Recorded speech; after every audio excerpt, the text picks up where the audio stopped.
नमस्कार आदरणीय दर्शकबिन यहाँहरुमा हार्दिक स्वागत गर्दछौं। म वीरेन्द्र कुमार याक्थुम्बा सुभाष।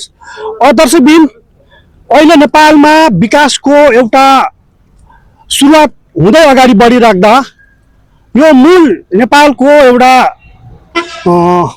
मूल सडक हिजोको दिनमा महेन्द्र राजमार्ग भनेको कुरोलाई पछिल्लो विकसित रूप अनुसार एसियन हाइवे मार्गको रूपमा रूपान्तरण हुँदै गर्दा यो विकास बाटो निर्माणको विकासले आम नागरिकमा एउटा उत्साह छँदैछ।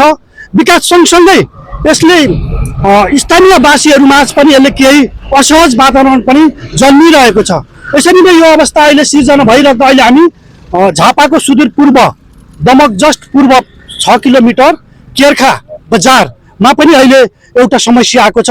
केही दिन अघि पाराजुगी चोकमा पनि यो समस्या आइरहेको छ। त्यो एउटा आन्दोलनकै रूपमा रहिरहेछ भने अहिले केर्खा बजार खास गरेर कमल गाउँपालिकाको वडा नम्बर 3 स्थित केर्खा बजारदेखि जस्ट पूर्वी 500 मिटर पूर्वी एकता टोल र शिवालय डाँडा टोल बीचमा यहाँका स्थानीय वासीहरू यो बजारको सर्भिस लेन बजारको पश्चिमपट्टि मात्रै रहेको र पूर्वीपट्टि नरहेको र यहाँ केर्खा श्री शहीद धर्मभक्त मावि स्कुलमा यो सर्भिस लेन बन्ने भन्ने कुरादेखि लिएर घरि यसको पूर्वी के सानो केर्खासम्म बन्ने जस्तो कुराहरू आइराख्दाखेरि अहिले चाहिँ सडक विभागले यो जुन स्थानीयवासीले जुन ठाउँमा चाहेको कम्फर्टेबल हुनुपर्थ्यो त्यहाँ नभएपछि यहाँ स्थानीयहरू आक्रोशित रूपमा आन्दोलन गर्ने तर्खरमा अब अगाडि बढिसकेको छ। र हामीले सुने अनुसार यहाँ यो जुन केर्खा बजारदेखि पूर्वी क्षेत्रमा 500 मिटर पूर्वी यो शिवालय डाँडा टोल र एकता टोल बीचमा निर्माण हुनुपर्छ भन्ने जुन स्थानीयवासीहरूको एउटा सङ्घर्ष समिति बन्ने कुरा सुनेको थियो। के कस्तो अवस्था भयो र अहिले उहाँहरू पनि यो विषयमा आन्दोलनको रूपमा अगाडि बढिराख्दा म उहाँहरूसँग प्रत्यक्ष जिज्ञासा लिन गइरहेको छु। धन्यवाद। यहाँको परिचय? मेरो रामबुढा थोकी। हजुर। म यहाँको स्थानीय। हजुर। शिवालय डाँडा टोलको स्थानीय वासी। हजुर। अहिले यो जुन तपाईहरुले यहाँ सर्भिस लेनको विषयमा आइरहेको विवाद खास के अलिकति स्पष्ट पारिदिनुहोस् न। यो चाहिँ मेन कुरो चाहिँ के हो भने हामी सबै विकास निर्माणको निमित्त हर्षित छौँ। एसियन हाइवे बन्न लाग्यो, 6 लेनको बाटो बन्छ, फुटपाथ सहितको हुन्छ। अब यो विकास निर्माणको क्रममा कमसेकम शहरी विस्तार बढेर जान्छ भन्ने हामी एउटा विश्वासमा एउटा यहाँको सर्वसाधारण लगायत हामी सबै विश्वासमा थियौँ। तर यो पूर्व अग्रज नेताहरूले हो या डिपिआरको कमजोरी हो, सडक विभागको यो एसियन हाइवेको कमजोरी हो। यो कुनै पनि कमजोरीको कारण अहिले आएर हामीले जुन पुरानो केर्खा बजार हामीले मानिरहेको सधैँ पार गरिरहेको केर्खा बजारबाट पश्चिम फुटपाथ साइडको लेन लाइन पनि हुने, स्ट्यान्डहरू पनि पूर्व जाने, अनि हाम्रो हिसाबले अलिक गति नमिल्ने जुन स्कुलको अगाडि स्ट्यान्ड राख्ने कुराहरूलाई र त्यो बजारको पूर्वपट्टि कुनै फुटपाथ लाइन पनि नहुने, सर्भिस लाइन पनि नहुने र स्ट्यान्डको एउटा हामीले पहिलेदेखि नै अवधारणा अब यहाँ हुन्छ भन्ने जुन धारणा थियो त्यो स्ट्यान्डको अवधारणा पनि नहुने र सबै बजारदेखि पश्चिमपट्टि जाने, पूर्वपट्टि चाहिँ एकपट्टिको एउटा मान्छेको शरीरको हात काटेको आँखा फुटाएको जस्तो एउटा अन्धो अवस्थामा राख्ने जुन एउटा रचित छ, यो रचित या नेताहरूको हो या चाहिँ सडक विभागको हो, यो हामीले बुझ्न जरुरी छैनौँ। र त्यसै कारणले हामी यहाँको स्थानीयवासी यो हामी अहिले विकास निर्माणको युगमा पनि फेरि हामी अन्धकारमा हामी थिचिएर बस्नुभन्दा हामी अगाडि एउटा सङ्घर्ष समिति बनाएर हाम्रो माग वार्डदेखि लिएर हामीले पालिकादेखि लिएर हामीले एसियन हाइवेको सुमनको लागि जानकारी आवश्यक यो मिडियाहरूले यस महत्त्वपूर्ण भूमिका खेलिदिएर यो जमिन यो जग्गालाई यो केर्खाको एउटा विकासको निमित्त एउटा शहरी विकास विस्तारको निमित्त सहयोग पुर्याउन सबैहरूसित आह्वान गर्दछु। र मेरो तर्फबाट एसियन हाइवेले पनि यो जुन केर्खा मूल बजारदेखि पूर्व क्षेत्रलाई अन्धकार नपारिकन यो क्षेत्रलाई पनि उहाँहरूले एउटा मानवता राखिदिएर मानवताको एउटा दृष्टिकोणले हेरेर विकास निर्माण फुटपाथ सहित बस स्ट्यान्ड सहितको राखिदिनु हुनेछ भन्ने हामी अनुरोध गर्छौँ। र यो मिडिया मार्फत सबै गाउँपालिका जति पनि हामी कमल गाउँपालिकामा छौँ यो क्षेत्रलाई आएर उहाँले स्थलगत निरीक्षण गरिदिएर भए पनि र यो उपयुक्त छ कि छैन भन्ने कुराहरूमा उहाँले मनन गरिदिनु हुनेछ र हामी न यो यदि यो कुरामा नभए हामी लगातार हामी यहाँ सङ्घर्षका कार्यक्रमहरू अगाडि सारेर अब यहाँले यति भन्दै गर्दा हिन्दुस्तानमा एउटा कहावत छ, बनारसी लड्डु खाए पनि पछुताउने नखाए पनि पछुताउने। बाटो नबन्दा पनि यो असुरक्षित साँगुरो भयो, अब बढेर जाँदा पनि यो एउटा गलाघाट जस्तो एउटा समस्या भयो क्या। खास गरेर तपाईँहरूको भनाइ चाहिँ बाटो पश्चिम ठिक भयो, पूर्वी चाहिँ के अलिकति अन्याय भयो भन्ने यहाँहरूको भनाइ? यो सोझै अन्याय भयो भन्ने छ। जति पनि यहाँको प्रत्यक्षदर्शीहरूले पनि यो कुरालाई स्वीकार्न सक्नुहुन्छ। बाटो पश्चिम सबै कुराहरू फुटपाथ पनि बनेर जाने, स्ट्यान्डहरू पनि सबै जाने, पूर्वपट्टि क्षेत्रमा अलिकति उहाँहरूले अन्धकारमा राख्ने हुँदाखेरि यो कुराहरूलाई हामीले हाम्रोतिर पनि विकास हुनुपर्छ। हामी पनि समान जनता हौँ, हामी हरेक कुरामा यो पालिकाको वार्डको कुरामा हामी सहभागिता छौँ। हाम्रामा कुनै कमजोरी छैन। हामीलाई सहरी क्षेत्रको करहरू उठाइराखिया छ यहाँनिर। हामी सहरी क्षेत्रमा छौँ भनेर हामी ढुक्क, तर उहाँहरूले हामीलाई अन्धकारमा पार्न खोजिराख्नु भएको छ।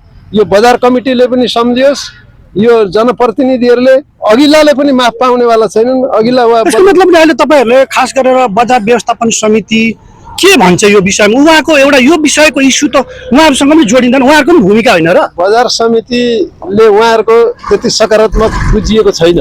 उहाँहरूले जब हामीले पहिलेदेखि भनेपछि उहाँहरूले बाटो पश्चिमलाई प्राथमिकता दिए, पूर्वलाई व्यवस्था गर्यो भन्ने गरेको यो कुरा सही हो। यो कुरा सही हो।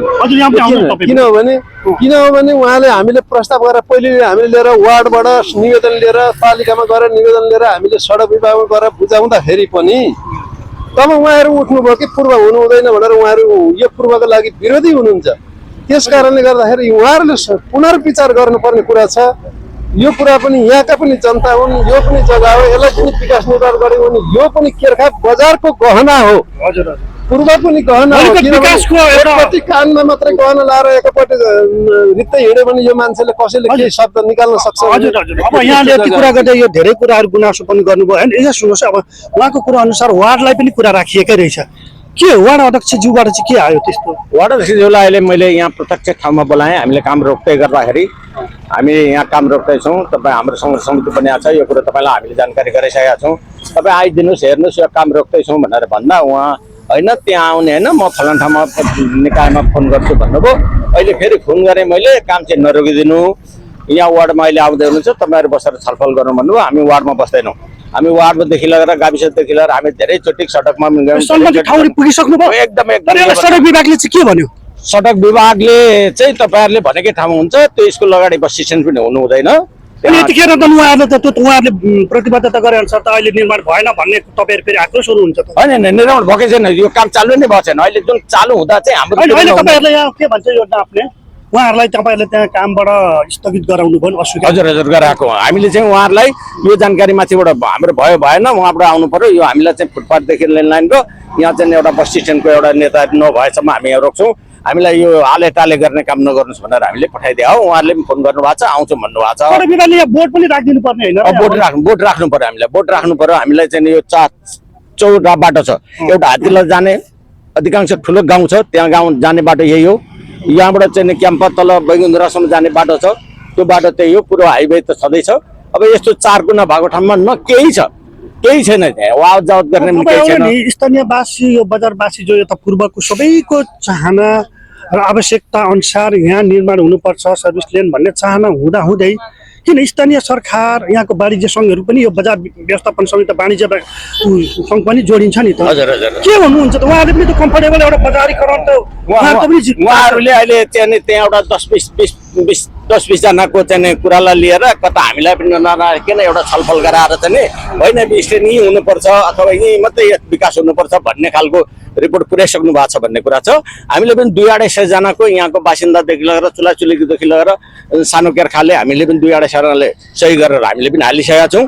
अब कसको के हुन्छ यो थाहा छैन, तर उहाँहरू पेलेर एकदम पेलेर जाने खोज्दै हुनुहुन्छ। उहाँले यो ट्राफिक रुललाई पनि हेर्नु भएको छैन। हामीलाई शिक्षा कार्यालयबाट पनि दिएको छ, त्यहाँ बस स्ट्यान्ड हुनु हुँदैन, त्यहाँ चाहिँ एक्सिडेन्ट हुने डर हुन्छ, विद्यार्थीहरूको चाप छ। त्यसमा पनि बालमैत्री स्कुल छ, भोलि त्यहाँ हुनु हुँदैन, अन्य चाहिँ तोकिएको ठाउँमा अलिक वरपर बस्ने छ भने त्यहाँ बन्नुपर्छ भनेर शिक्षा कार्यालयबाट पनि चिठी ल्याएको छौँ। यही चाहिँ नि हाम्रो चाहिँ नि शहीद धर्मभक्तले पनि हामीलाई दिया हो।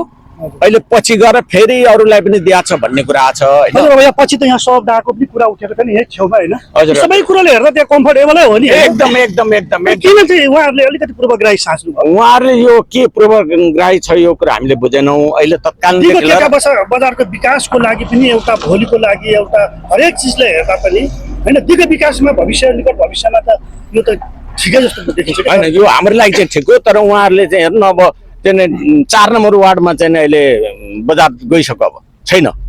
यता पूर्वतिर चाहिँ बस्ती नै छैन, जङ्गल छ भन्दै हुनुहुन्छ यहाँ। यो के हो थाहा छैन। अस्ति वार्ड अध्यक्षज्यूले हामी जाँदा सोद्धाखेरि पनि खोइ तिमीहरूतिर घरै बनिएको छैन, त्यहाँ केही छैन, किन चाहे त्यहाँ विकास, भोलि पर्सि घर बनेपछि विकास हुन्छ भन्नुभयो उहाँले। अब के भनेर कुरा त वार्ड अध्यक्षज्यूले पनि हामीलाई भन्नुभएको छ यो कुरा। हामी गएको थियौँ 10-8 जना, जाँदाखेरि तपाईँहरूतिर घरै बनिएको छैन, त्यहाँ केही भएकै छैन।